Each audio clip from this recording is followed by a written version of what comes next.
wasallam pernah menyebutkan tentang konsep rizki dalam Islam. Kata Nabi sallallahu alaihi wasallam, "Inna ruhal qudus qad nafatha fi raw'i." Sesungguhnya Ruh Kudus. Siapa Ruh Kudus? Jibril alaihi salatu wasallam. Sesungguhnya Ruh Kudus yaitu Jibril alaihi salatu wasallam membisikkan dalam batinku. Dan ini salah satu cara malaikat menyampaikan wahyu kepada Nabi sallallahu alaihi wasallam.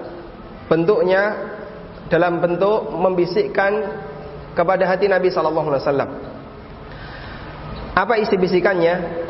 Innahu lan tamuta nafsun hatta tastawfiya rizqaha. Sesungguhnya tidak ada satupun jiwa yang mati kecuali dia telah menghabiskan semua jatah rizkinya. Wa in abta'a anha, meskipun bisa jadi rizkinya itu datangnya telat, meskipun tidak langsung diberikan oleh Allah Subhanahu wa taala dalam jumlah banyak, meskipun bisa jadi oleh Allah Subhanahu wa taala rizkinya dibuat oleh Allah agak seret ketika di awal hidupnya, kemudian mungkin bisa saja nanti diperlancar ketika di akhir hidupnya. Wa in abta'a anha, meskipun rizkinya dibuat lambat. Kemudian Nabi sallallahu alaihi wasallam berpesan, "Fala tastabtu anha." Karena itu janganlah kalian memiliki sifat istibta'. Bagaimana saran beliau? Khudhu ma hulla wa da'u ma hurrima. Ambil yang dihalalkan dan tinggalkan yang diharamkan. Kita akan berikan penjelasan yang singkat untuk hadis ini. Hadirin yang dimuliakan Allah Subhanahu wa taala, dalam hadis ini Rasulullah sallallahu alaihi wasallam menjelaskan tentang konsep rizki dalam Islam. Nabi sallallahu alaihi wasallam mengatakan, siapapun yang mati siapapun jiwa tidak akan mati sampai dia menghabiskan semua jatah rizkinya. Artinya siapapun yang hidup di muka bumi ini, jatah rizkinya telah dijamin oleh Allah Subhanahu wa taala. Sehingga rumusnya, siapa yang hidup pasti punya rizki. Karena itu kalau ada orang yang mungkin dia sudah sangat tua, sering sekali bolak-balik masuk rumah sakit, kenapa dia nggak mati-mati? Karena jatah rezekinya belum habis. Terus gimana Pak caranya biar orang yang cepat mati? Kalau Anda bisa memangkas jatah rezekinya, selesai diam. Selesai riwayatnya. Cuman kita nggak mungkin bisa memangkas jatah rezeki manusia. Allah Subhanahu wa taala yang telah menentukannya. Sebaliknya, teori ini juga berlaku untuk orang yang kaya. Sehebat apapun penghasilan orang yang kaya, sehebat apapun uang yang kita miliki, sebanyak apapun harta yang kita miliki, tidak akan bisa melebihi jatah rizki kita yang telah ditetapkan oleh Allah Subhanahu wa taala.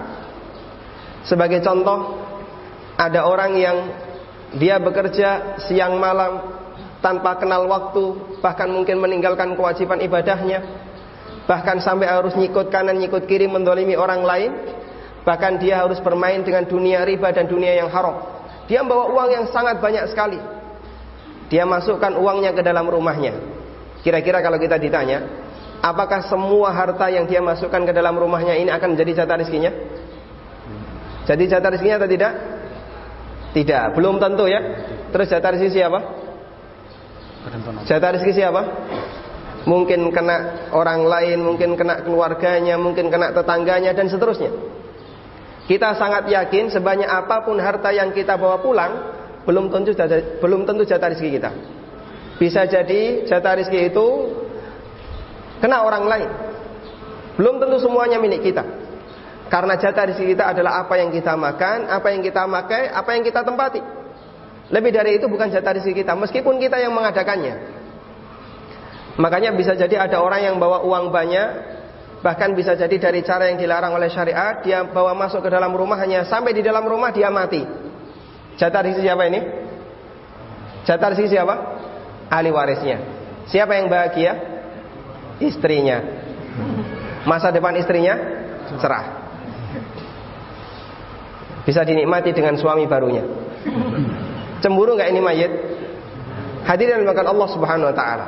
Karena itu sehebat apapun usaha manusia, dia tidak akan pernah bisa melampaui jatah rizkinya.